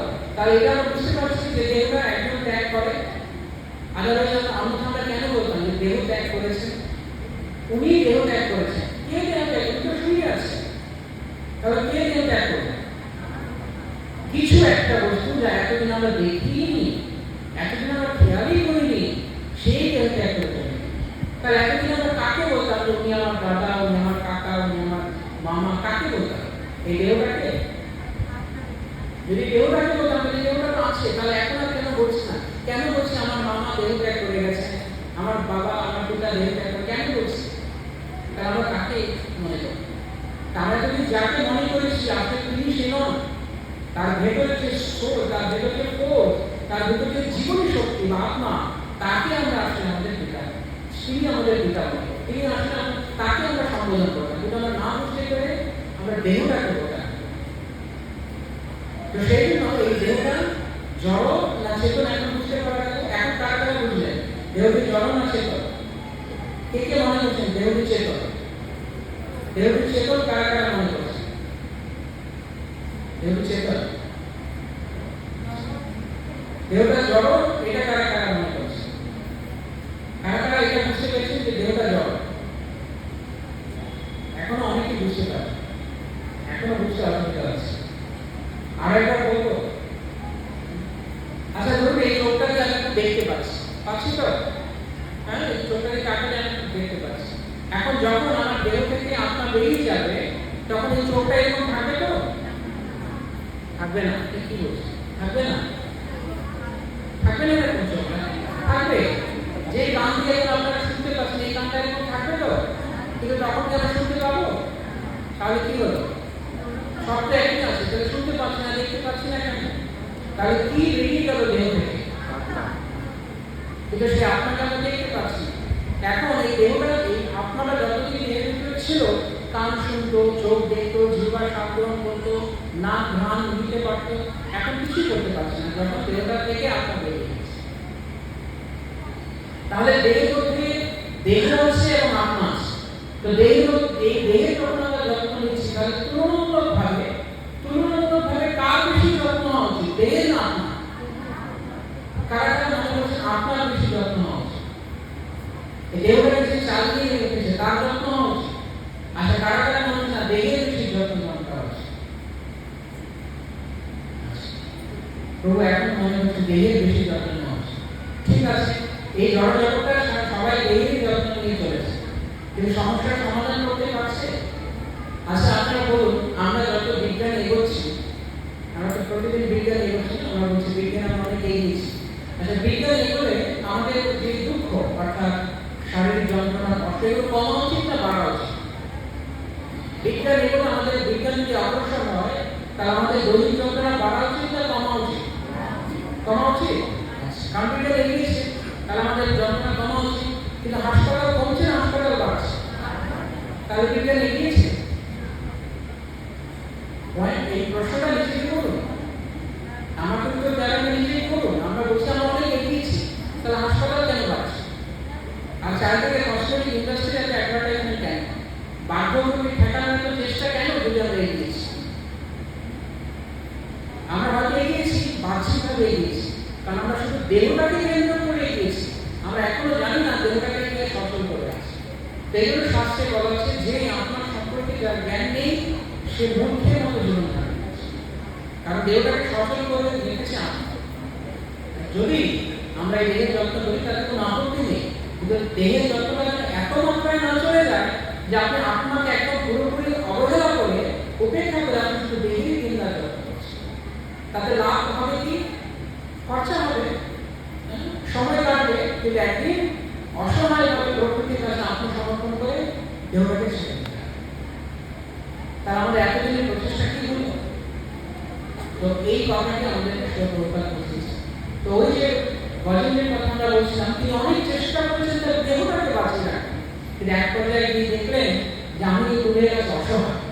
তখন তিনি ভগবানের কাছে আত্মসমর্পণ করলেন, ভগবান তাকে দেহের বন্ধনটা থেকে মুক্ত করলেন।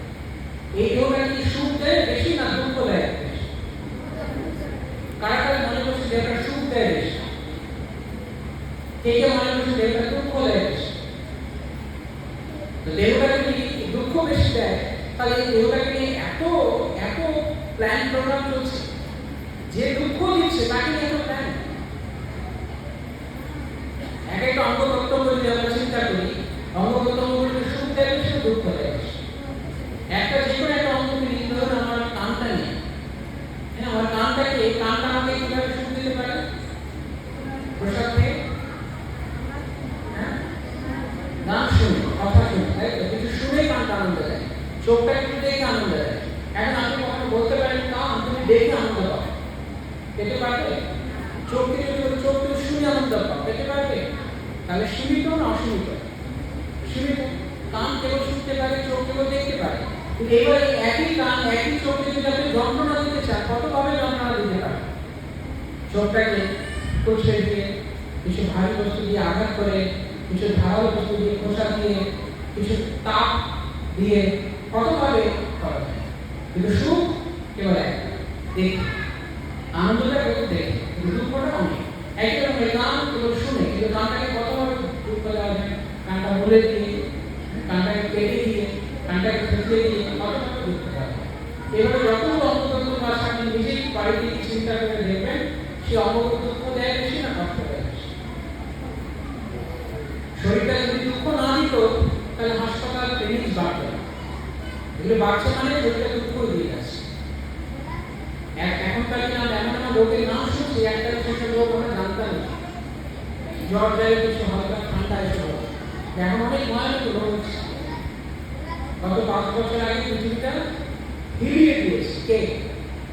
করোনা। এটা হয়েছে, হ্যাঁ, হয়েছে। কোনো জায়গা বাদ দেয়নি, সারা পৃথিবীকে। অথচ করোনাকে দেখতে পারা গেছে। করোনা দেখতে কিরকম? হ্যান্ডসাম। করোনা দেখতে কিরকম? যাকে দেখতে পারা যায়, একটা অদৃশ্য বস্তু সবাইকে নাড়িয়ে দিয়েছে সারা পৃথিবী। আর সে আমরা বলছি আমি অনেক বড় ওস্তাদ, আমি অনেক বড় নিয়ন্ত্রণ। একটা সামান্য ভাইরাসের সাথে আমরা যুদ্ধ করে পারি, সারা পৃথিবীকে একদম লাশঘর বানিয়ে বুঝতে পারবো। আমরা ভাগ্যক্রমে বেঁচে গেছি, ভগবানের করুণা। আর সেই আমরা বলছি আমরা সব কিছু পাবো।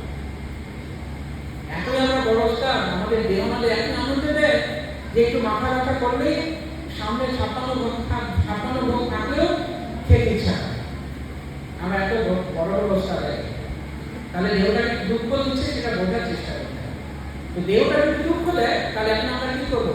আমরা এই দেহটা চাই না, আমরা এমন একটা দেহ চাই যে দেহে এরকম দুঃখ নেই। এরকম একটা দেহ রয়েছে, আমরা জানি কি না জানি, এরকম একটা দেহ রয়েছে। তার নাম এই জড় দেহ নয়, তার নাম চেতন দেহ, চিন্ময় দেহ। সেই দেহটা ভগবানের কাছে আছে। তাই চলুন আমরা ভগবানের কথা শুনি, ভগবানের নির্দেশ শুনি। ভগবান বলছেন আমার শরণ গ্রহণ করো, আমার ভক্ত হও, আমার পূজা করো, জীবনটা আমার জন্য আমার সেবা উৎসর্গ করো। যেরকম চলতে হয় খাওয়া ঘুম দিয়ে থাকো, কিন্তু আমার সেবাটা তোমার জীবনের মূল প্রাধান্য দাও। আমার ভক্তিতে আসো। তাহলে মৃত্যুর পর মৃত্যু তো হবে, দেহ হয়েছে মানে একসময় মৃত্যু হবে, কিন্তু মৃত্যুর পর আর তোমাকে এই দেহটা ধারণ করতে হবে। তুমি একটা চেতন দেহ পাবে, নিরন্তর চিরন্তন কালে তুমি আনন্দে থাকবে। কারা কারা মৃত্যুকাল আনন্দে থাকতে চায়? যদি নিত্য আনন্দে থাকতে চান, তাহলে শ্রী রাধা দেবে, শ্রী রাধাকে আশ্রয় নিন, আর আপনার জীবনে কৃষ্ণকে নিয়ে আসুন। কৃষ্ণ ভাবনাময় ভাবে জীবন রাখবেন, তবে এই জীবনটা নিত্য আনন্দ। বিশেষ করে যারা ইতিমধ্যে ভক্তি জীবন পালন করছেন, তারা আরো বেশি গভীর হন, আরো বেশি নিষ্ঠাবান হন আপনার ভক্তি জীবনের। আমি যে অমূল্য সম্পদ পেয়েছি সেখানে আমি নষ্ট হব। ঠিক আছে, সবাই অনেক ধন্যবাদ। সুপ্রভুপাদ কি সমস্ত ভক্তবৃন্দ কি গৌর প্রেমানন্দে।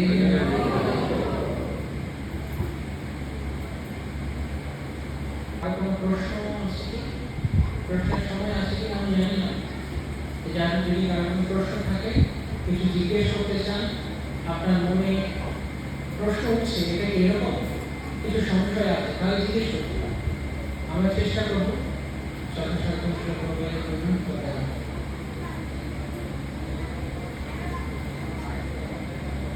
প্রশ্ন কারো তাহলে আমাকে তুলতে পারেন।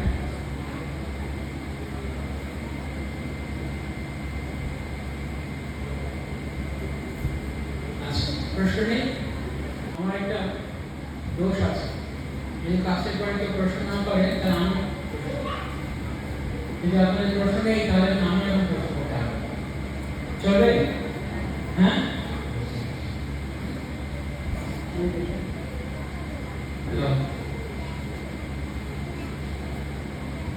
তাহলে আমরা কারেক্টটা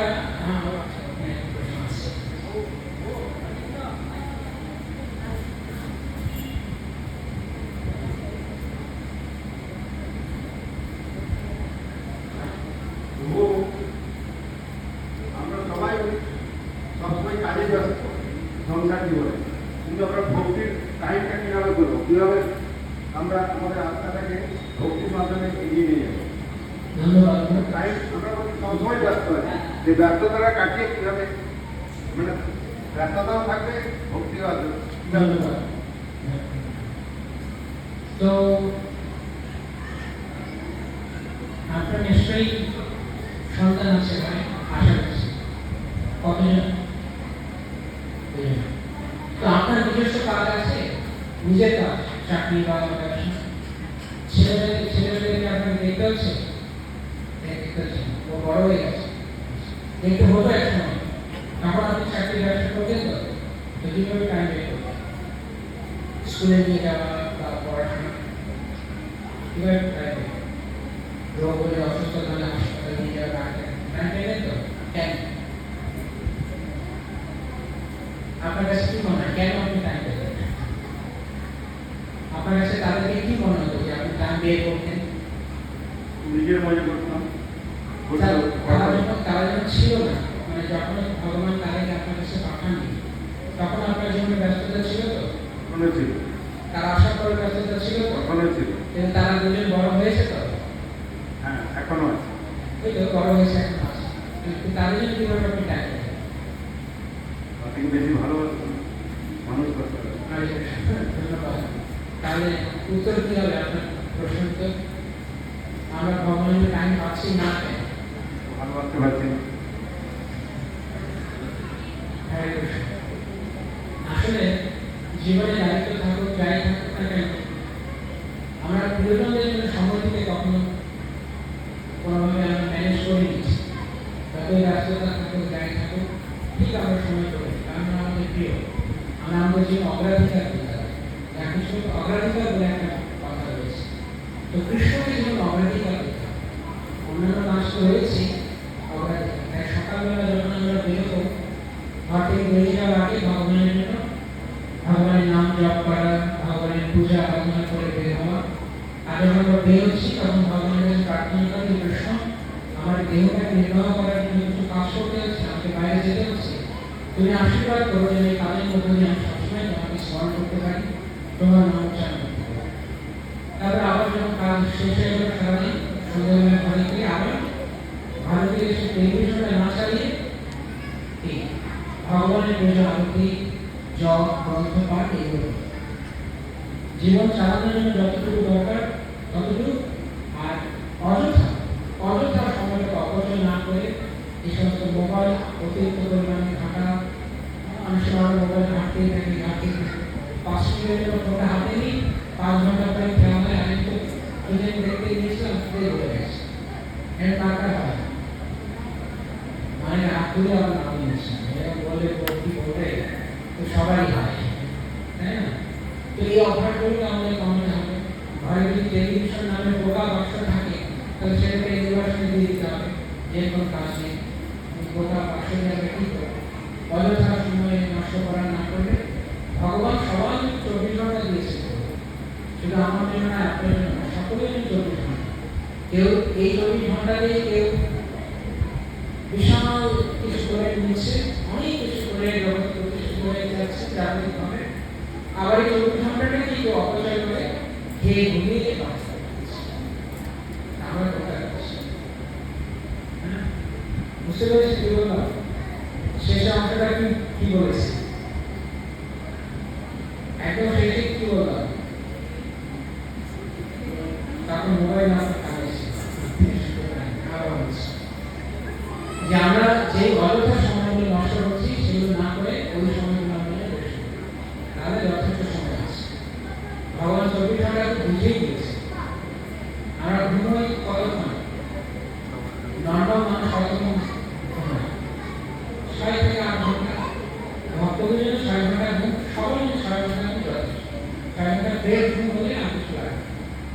তো 6 থেকে 7 ঘন্টা যদি কেউ ঘুমোয় 24 ঘন্টার মধ্যে, আর কতক্ষণ বাকি থাকে? 18 ঘন্টা।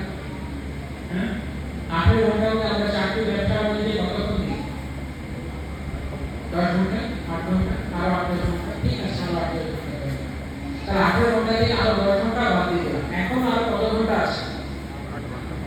আরো 8 ঘন্টা। সেই 8 ঘন্টা আমরা কি করব? বাকি করা উচিত কৃষ্ণদেব দেওয়া উচিত। এই 8 ঘন্টার মধ্যে 8 ঘন্টার কিভাবে আমাদের বাংলায় আমরা নিজে ঠিক আছে, মানে খাবার বানাতে, পোশাক বানাতে, পোশাক থেকে একটু টাইম দেওয়া হলো আরো ঘন্টা, তবু 6 ঘন্টা থাকছে। কি করবো?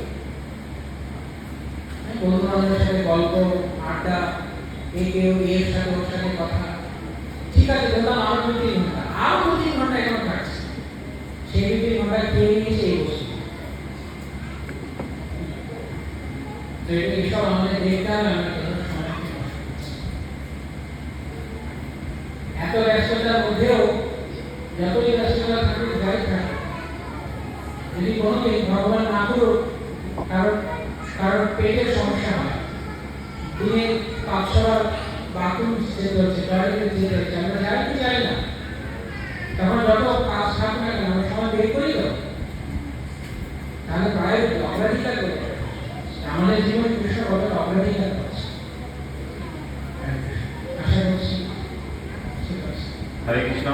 তো আমার একটা যে বিষয়ে আপনি একটু আগে বোঝালেন, এই জলদেবতার ব্যাপারে যদি একটা আমার বলা ছিল, আমাদের যে নাম, ধরুন আমার নাম তো, ঠিক আছে, এই নামটা এই জল দেবতার উপর আছে, নামটা তার উপর আছে, সেরকম নামটা কারণ আমি যখন মারা গেলাম, যখন নামটাকে তুলে তখন কি তার নাম করে যাবে? খুব সুন্দর প্রশ্ন করেছেন, ধন্যবাদ, অত্যন্ত চমৎকার। আপনি কি করেন? আমি ব্যবসা করি। আচ্ছা, তো একসময় আমরা যখন স্কুলে পড়তাম, ছোটবেলায়, তখন স্কুলের একটা আইডি কার্ড ছিল, সবার আইডি কার্ড থাকে। তো এখন আমি যে স্কুলে প্রথমে একটা কিন্ডারগার্টেন হয়তো ভর্তি হয়েছি, সেখানে একটা আইডি কার্ড ছিল, ওখানে পাস করে বেরিয়ে গেছে, একটা প্রাইমারি স্কুলে ভর্তি হয়েছে, এমন আরেকটা আইডি কার্ড ছিল, তারপর ওখান থেকে বেরিয়ে একটা হাই স্কুল হয়তো ভর্তি হয়েছে, আরেকটা আইডি কার্ড, তারপরে কলেজ মায়ের আইডি কার্ড। এইভাবে আইডি কার্ডগুলো পরিবর্তন হচ্ছে তো, কিন্তু আমি যে ব্যক্তি, আমার পরিবর্তন হচ্ছে। কি পরিবর্তন হচ্ছে? আইডিটা পরিবর্তন। আইডি মানে পরিচয়, আমার পরিচয় কার্ডটা পরিবর্তন হচ্ছে, আমার পরিবর্তন হচ্ছে। ঠিক তেমনি আমরা বারবার এরকম যখন জন্মগ্রহণ করি, আমরা একটা পরিচয় পাই। তো এই এতগুলো পরিচয়ের মধ্যে এই নামটা একটা পরিচয়। এই নামটা আমাকে দেওয়া হয় আমাকে কেউ চিহ্নিত করার জন্য, যে এই দেহটাকে এই নামকরণ করা হয়। কিন্তু আসলে এই নামের সাথে এর কোনো সম্পর্ক নেই বাস্তবে চিন্তা করতে। কারণ যদি নামের সাথে দেহটার সত্যি সম্পর্ক থাকতো, তাহলে যখন দেহটাকে ছেড়ে দিচ্ছি, তখনও আমাদের এই নামে আমরা বলছি হয়তো, কিন্তু এই নামের ব্যক্তিটা আর নেই, তার অস্তিত্ব বিলীন হয়ে গেছে। তাকে বোঝানোর জন্য বলছি ওই ব্যক্তিটা নেই, কিন্তু এই ব্যক্তিও নেই, আর এই নামের আর কোনো প্রয়োজনীয়তা নেই। এই নামের যা কিছু ছিল সেই সব কিছু এখন ইনভ্যালিড হয়ে গেল, অবৈধ হয়ে গেল, এখন আর সেগুলো কাজে লাগে। তাহলে এই নামটা অ্যাকচুয়ালি দেহের নয়, আবার এই নামটা আপনার নয়, এই নামটা এই দেহটাকে চিহ্নিত করার জন্য কিছু সময়ের জন্য ব্যবহার করেছে। যদি আমরা বলি নামটা দেহ হতে পারে, কিন্তু ক্ষণস্থায়ী কালের জন্য, বেশি দিনের জন্য, নিত্য পরিচয় নয়। আপনার এখন যে নামটা আছে, নিশ্চয় পূর্ব জন্মে আপনার যে দেহ ছিল এই নাম ছিল না, সামনে যে জন্ম এই নাম থাকে, তাহলে এই নামটা এই দেহটাকে চিহ্নিত করতে হচ্ছে, এই নামটা আমাদের পরিচয়। ঠিক যেমনটি আমরা আইডি কার্ড বারবার বলতে যাচ্ছি, তেমনি আমাদের এই নামও বিভিন্ন দেহে দেখে বদলাচ্ছে, কিন্তু আমি যে আত্মা সেটা বদলাচ্ছে। তাই আমাদের শাস্ত্রের পরিভাষায় আমার নাম হচ্ছে, আমার নাম কি কে জানেন? আপনার নাম আপনি কিভাবে জানেন? আমি বলছি আপনার নাম কি বলবেন? আসলে আমার নয়, আমাদের সবারই একটাই নাম। কি নাম? আসে আপনাকে বলা হচ্ছে আপনার একটা বৃত্তি আছে, যেমন আমার আপনার একটা পেশা আছে, আরেকজন একটা পেশা আছে, একজনের পেশা আছে, আমার একটা পেশা আছে, সব আপনাগুলো একটাই বৃত্তি, সেই বৃত্তির নাম হচ্ছে কৃষ্ণের দাস। তাই আপনার সহজ ভাষায় যদি আমরা পরিচয় আত্মা মানে কৃষ্ণ দাস। শ্রী চৈতন্য মহাপ্রভু এই পরিচয়টা দিয়েছে যে জীবের স্বরূপ হয় কৃষ্ণ মুক্ত দাস। এখন যেটা আছে, যে নামটা আপনি বললেন, সেটা আপনার এই বিরূপের নাম, কিন্তু স্বরূপের নাম নয়। আপনার স্বরূপের নাম হচ্ছে আপনি কৃষ্ণদাস, আমার স্বরূপের নাম হচ্ছে আমি কৃষ্ণদাস। এখানে দেখছি সকলের নাম হচ্ছে কৃষ্ণ, কিন্তু শুধু দেহটাকে সবাইকে কৃষ্ণদাস বলে আমরা এটা বুঝবো না, তাই একটা দেহটাকে চিহ্নিত করে না একটা নাম, সেটাকে আমাদের লিখতে করতে হবে।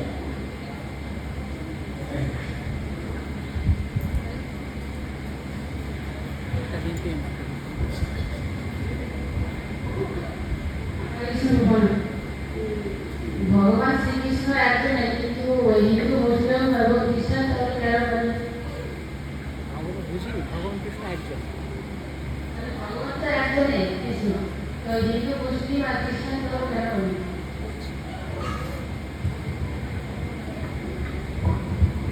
ভগবান তো একজন, কিন্তু আমরা প্রশ্নটা বুঝতে পেরেছি ভগবান একজন, তাহলে এই বিভিন্ন ধর্মের নাম বা বিভিন্ন জাতিতে লোক কেন? আচ্ছা, বিভিন্ন জাতির কথা পরে আসে। মানুষ ছাড়া আরো কোনো প্রজাতি আছে? মানুষ ছাড়া আরো কোনো জাতি আছে? নেই? আছে না নেই? পশু পাখি গাছপালা এগুলো তো বিভিন্ন প্রজাতি, তাদেরকে কে বানিয়েছে? ভগবান। তাদের ভগবানকে কৃষ্ণ, কৃষ্ণ তো আমাদের ভগবান। তাহলে যদি পশু পাখি গাছপালা সবার ভগবান কৃষ্ণ, তাহলে সমস্ত এই যে বিভিন্ন হিন্দু মুসলমান বৌদ্ধ খ্রিস্টান তাদের সবার ভগবানকে কে? কৃষ্ণ। কে তাদের বিভিন্ন নাম কেন? এই নামটাকে ভগবান বানিয়েছে? আমরা বানিয়েছি। আমরা বিভিন্ন জাতিতে নাম আমরা একটা দল তৈরি করেছি। যেমন এখানে এই জামুরিয়াতে আপনি একটা পার্টি ডাক করে সেখানে 10 জন 20 জন 50 জন যোগ দিয়ে বলে আমরা অমুক পার্টি। এই পার্টিটা কি বানিয়েছে? ভগবান এসে বানিয়ে দিয়ে নিজেরা বানিয়েছে, দিয়ে একটা নিজস্ব পরিচয় তৈরি করেছে। তো ঠিক একই রকম ভাবে আমরা একটা নিজস্ব পরিচয় তৈরি করেছি। হ্যাঁ, এখন যদি আপনার প্রশ্ন হয় যে এই জাতিগুলো কিভাবে এগুলো নামগুলো জ্ঞান এরকম হয়ে গেল সব আলাদা কেন, সেটার উত্তর রয়েছে অনেক লম্বা দীর্ঘ উত্তর। আমি সংক্ষেপে বলছি। একটা ক্লাসে অনেক ধরনের ছাত্র থাকে। শিক্ষক যখন পড়ান একই শিক্ষা দিচ্ছেন, কিন্তু ক্লাসে 40 জন স্টুডেন্টের মধ্যে বা 20 জন স্টুডেন্টের মধ্যে 20 জন একই রকম ভাবে পড়াটাকে বোঝে না। শিক্ষক পড়ানোর সময় একই রকম ভাবে পড়ায়, কিন্তু 20 জনের মধ্যে এক একজনের বোঝার ক্যাপাসিটি, এক একজনের বোঝার ধারণ ক্ষমতা একই রকম। তার ভিত্তিতে ক্লাসে কি করা হয়? ভালো ক্যাটাগরি, ভালো ছাত্র ক্যাটাগরি, মোটামুটি ছাত্র ক্যাটাগরি, একদম পেছনের বেঞ্চের ক্যাটাগরি। তো এইটি কি শিক্ষকের উপরে নির্ভর করছে? শিক্ষক ইচ্ছা করে কোন ক্যাটাগরি বানিয়েছে, নাকি ছাত্রের ধারণ ক্ষমতা? হ্যাঁ, ছাত্রের ধারণ ক্ষমতা। তো সম্পূর্ণভাবে একসঙ্গে আমরা সবাই ছাত্র, কিন্তু এক একটা ছাত্রের ধারণ ক্ষমতা এক। এইভাবে আমাদের শাস্ত্রে আমাদের পরিচয় আছে, আমরা সকলে না, আমরা সকলেই কৃষ্ণ। হ্যাঁ, আমরা সকলেই ভগবানের ভক্ত দাস। কিন্তু কেউ সেটাকে স্বীকার করছে, কেউ সেটাকে স্বীকার করছে, কেউ সেটাকে গ্রহণ করছে, কেউ গ্রহণ করছে। তো যারা গ্রহণ করছেন, স্বীকার করছেন, সেই অনুযায়ী জীবন চালাচ্ছে, তাদের বলা হচ্ছে বৈষ্ণব। আর যারা সেটা গ্রহণ করছে না, তারা বাকি বিভিন্ন পরিচয় নিজেদের পরিচয় করছে। তো এক একটা ছাত্রের ক্যাটাগরির উপর নির্ভর করে কখনো কখনো এমন হয় যে দেখা যায় যে পড়াটা যেভাবে পড়ানো হয়েছে, ক্লাসে 10টা ছেলে 5টা ছেলে সেভাবে বোঝেনি, দুর্বল, তখন তাদের জন্য শিক্ষক কি করেন, একটু আরেকটু স্পেশাল করে পড়িয়ে দেন, একটু কম পড়িয়ে দেন, মানে কম জায়গা পড়িয়ে তোমরা এই কটাই করো, একটু পড়িয়ে তুমি পরীক্ষা পাস। কিন্তু যে ভালো ছাত্র সে কখনো এসে যাবে, সে বলবে না আমার টিচার আমাকে এই জন্য করতে, সে খুব পরীক্ষা করবে। তো যারা ভালোভাবে চলতে চায় তারা সনাতন ধর্মের আবিষ্কার করেছে, তারা সম্পূর্ণ সনাতন ধর্মকে বৈষ্ণব ধর্মে পুরোপুরি ভগবানের সেবায় জীবন উৎসর্গ করে। যারা মনে করছে আমি এত পারবো না, অল্প স্বল্প কিছু করবো, অল্প করতে চাই, তাদের জন্য ভগবান অল্প অল্প ব্যবস্থা করে দিয়েছে। তোমরা এইভাবে আচরণ করো, আস্তে আস্তে ধীরে ধীরে সবাই তো ভগবানের উদ্দেশ্য হচ্ছে সবাইকে উন্নতি করা। যেমন ক্লাসের শিক্ষকের উদ্দেশ্য হচ্ছে সবার উন্নতি হোক, কিন্তু সব ছাত্রের উন্নতি একই হারে হবে, একই গতিতে হবে না। তাই কাউকে কম করে উন্নতি করা যায়, কাউকে পুরোটা করে দিতে। তো যখন যারা একটু পিছিয়ে পড়া শোনেন, তাদের জন্য অল্প অল্প করে বিধান দিয়েছে যে তোমরা এতটুকু করো, এবার ধীরে ধীরে ধীরে ধীরে তোমাদের অগ্রগতি হবে। কি হবে? কেউ হয়তো 100তে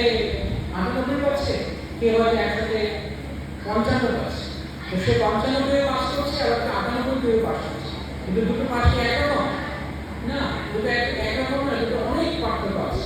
তো এখন যে যেরকম পাস করতে চায় সে সেরকম আসলে আশ্রয় নেয়।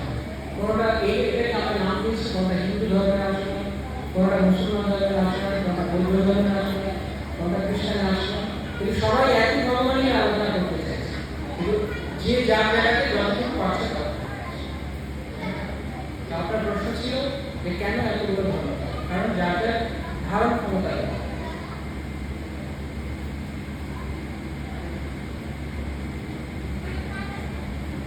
আর কোনো প্রশ্ন?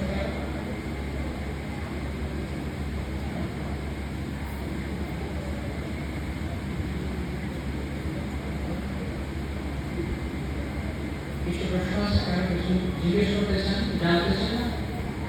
হরে কৃষ্ণ প্রভু, হরে কৃষ্ণ। বলছিলাম যে রাম সে রহিম, আমরা এটা জানি তো, যে রাম সে রহিম। তো আমার এক মুসলিম বন্ধুকে আমি জিজ্ঞেস করেছিলাম, ও বললো আমরা মানি না। ও এটা একটু বোঝালে ভালো হয়। এখন আপনি কি করতেছেন? মানে আপনার প্রশ্নটা শেষটা বুঝতে পারেন। আপনি কি বলেন শেষটা?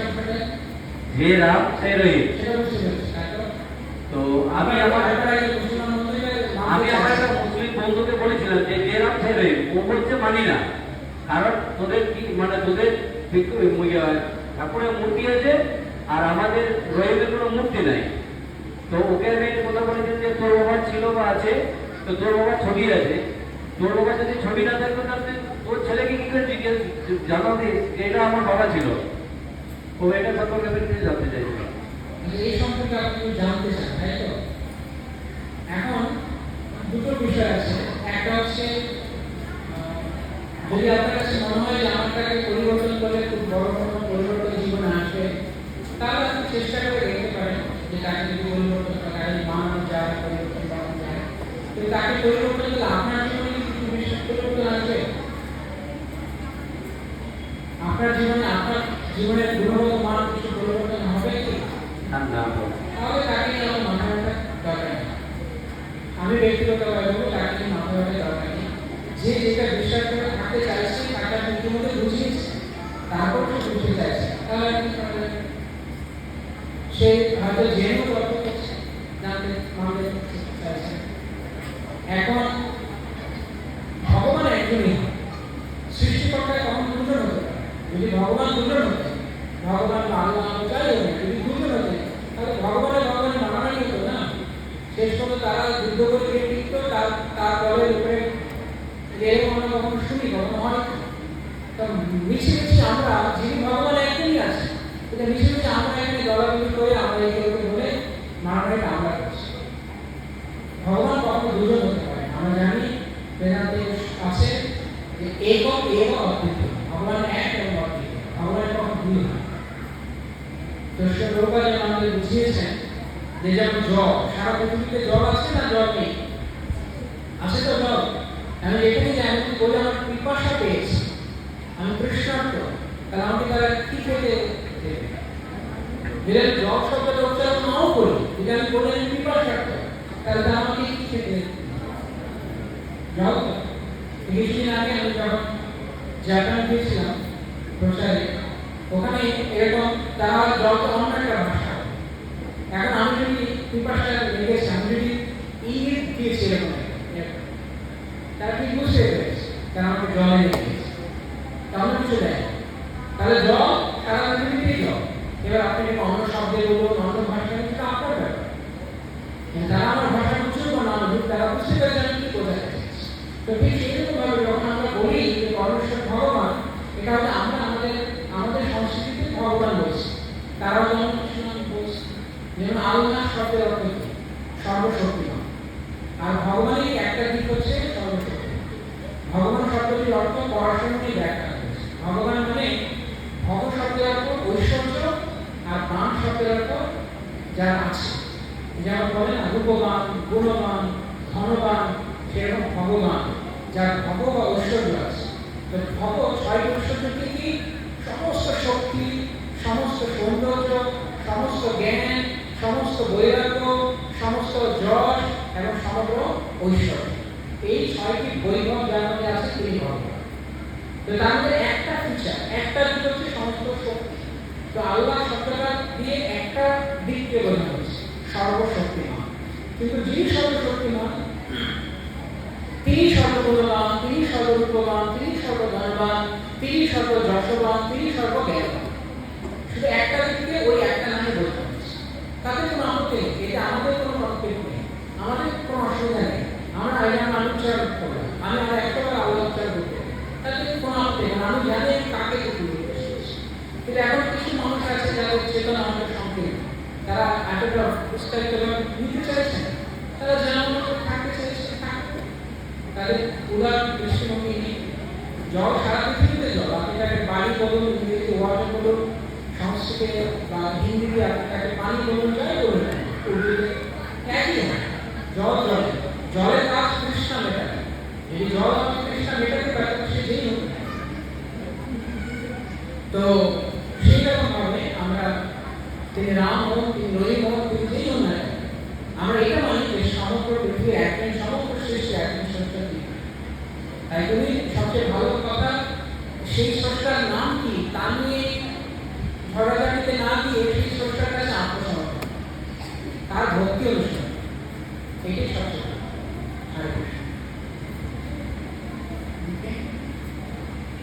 তো আমার মনে হয় 7টা পর্যন্ত আমাকে সময় দেওয়া হয়েছিল, 7:05 চলে গেছে। না প্রশ্ন আছে? যদি আপনাদের প্রশ্ন থাকে তাহলে আপনারা এই ভগবদ্গীতা পড়ুন। যত প্রশ্ন আছে সমস্ত প্রশ্নতে ভগবদ্গীতা আছে। প্রভুপাদ অনেক করুণা করে যত গ্রন্থ দিয়ে গেছে, যতগুলো প্রশ্ন আমরা করছি, এখানে যত প্রশ্ন হয়েছে, আপনি যে প্রশ্ন করলেন এতগুলো ধর্ম কেন, ওখানে বলছেন এই একটা সব প্রশ্ন করেছে। তো আমাদের অনুরোধ হচ্ছে আপনারা যারা এই জামুরিয়াবাসী আছেন, দয়া করে আপনারা এই মন্দিরের সুযোগ গ্রহণ করুন, এখানে আসুন, এখানে নিয়মিত কথা প্রবচন হয়, নিজেকে আলোকিত করুন।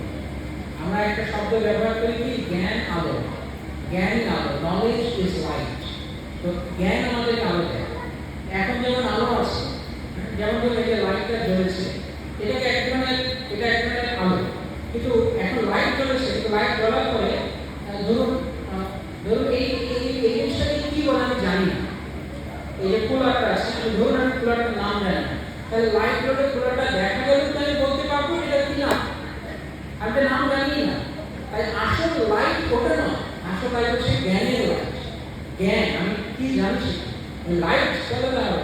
নলেজ ইজ লাইট বলতে বোঝানো হচ্ছে, জ্ঞান আলো বলতে বোঝানো যে জ্ঞান এই জগতের জ্ঞান, এই জগতের জ্ঞান তো অন্ধকার জ্ঞান, এটা অন্ধকার জগৎ, অন্ধকার জগতে কোনো অন্ধকার।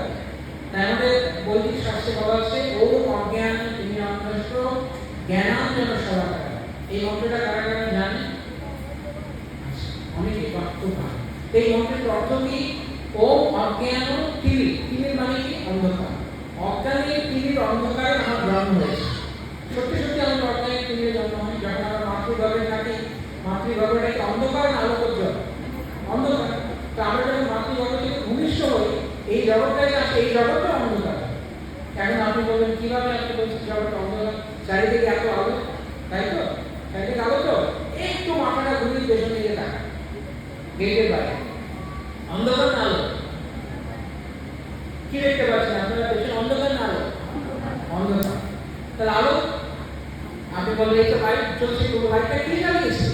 লাইটটা এলো কোথেকে? লাইটের সোর্স কে? উৎস কে? এই বিদ্যুৎ, এই বাল্বগুলো যে জ্বলছে উৎস কে? বিদ্যুতের উৎস কি? হ্যাঁ, কেউ জানে? কে জানে বিদ্যুতের উৎস কি?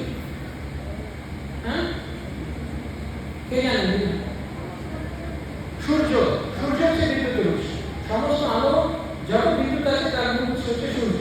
এখন তো সূর্য নেই, এখন আমি আর চলে নাই কাজ করি, আমরা সবাই এখানে কান্না করতে আরম্ভ করি, সূর্যদেব সূর্যদেব সূর্যদেব দেখা দিই।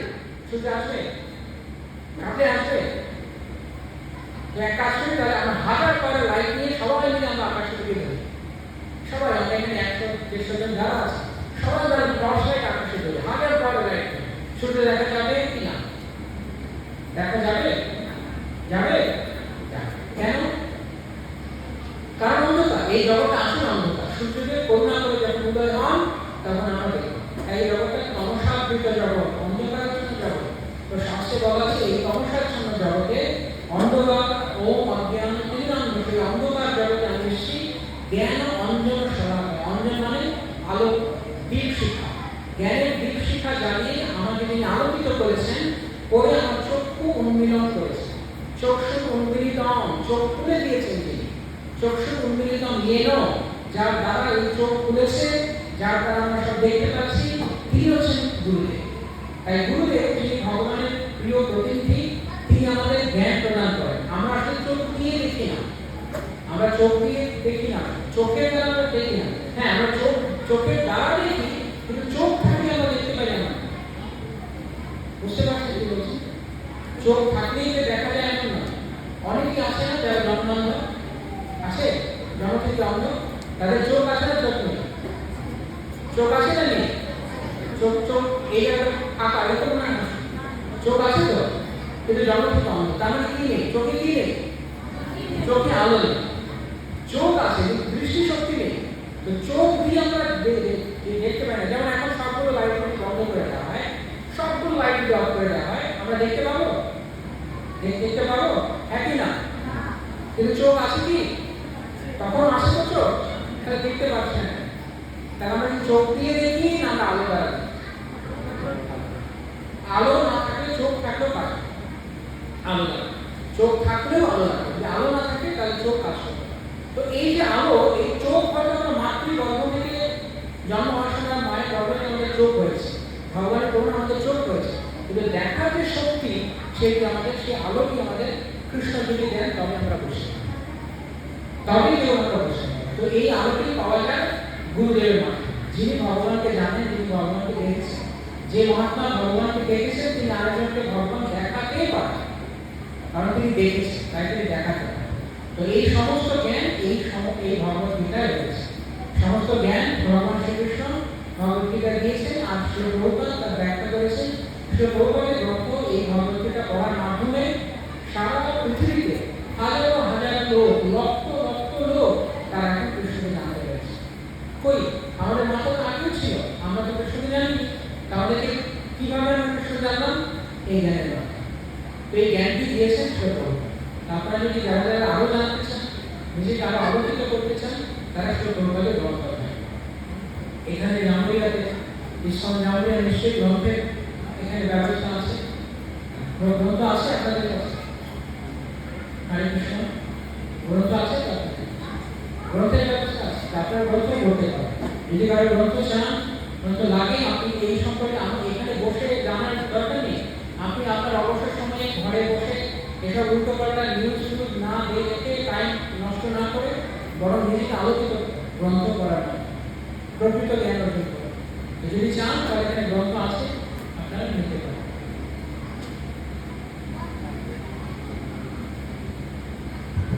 হরে কৃষ্ণ।